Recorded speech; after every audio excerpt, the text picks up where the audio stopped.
आपली प्रायोरिटी आपण सेट करणं हा महत्वाचा पार्ट आहे की येस माझी हेल्थ ही माझी प्रायोरिटी असायलाच पाहिजे, मला काहीही असू दे. आज तुम्ही जर फॉरेन कंट्रीमध्ये गेलात तर लोक ते रात्री 10 वाजता 11 वाजता 12 वाजता पण जिम मध्ये दिसतात.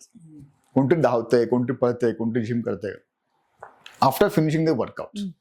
सो इधर सकाळी इधर संध्याकाळी इधर ड्युरिंग युअर ऑफिस टाइम, की ऑफिस फिटनेस पण होऊ शकतो की दर काही वेळाने आपण उठून चालणं, ऑफिसची लिफ्ट न वापरता स्टेअरकेस वापरणं, थोडेसे स्ट्रेचिंग एक्सरसाइज तिकडे करणं, घरी आल्यावर एक 15 मिनिटं 20 मिनिटं 30 मिनिटं जेवढा वेळ मिळू शकतो तेवढा वेळ देऊन त्या तऱ्हेचे एक्सरसाइज करणं, हे विमेननी करणं फार गरजेचं आहे. कारण त्या विमेनची हेल्थ इतकी महत्वाची आहे त्या घरामध्ये.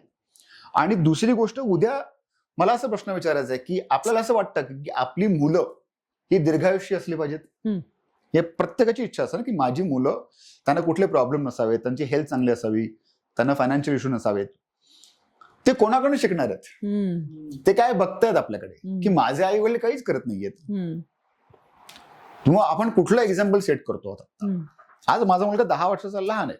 माझी इच्छा आहे की तो जेव्हा 20व्या वर्षी होईल, आज तो क्रिकेट खेळतो, जेव्हा 20व्या वर्षी होईल त्याची मी विकेट काढणार. म्हणजे काय, आजपासून 10 वर्षांनी जेव्हा तो 20 वर्षाचा होईल, मी एवढा फिट असायला पाहिजे की त्याची मी विकेट काढू शकतो. असे गोल्स आपण सेट केले गेले पाहिजे की मला आयुष्यभर हेल्दी राहायचं. हेल्थ हा माझी फर्स्ट प्रायोरिटी आहे, मग माझी फायनान्शियल प्रायोरिटी आहे, आणि मग माझ्या बाकीच्या गोष्टी आहेत.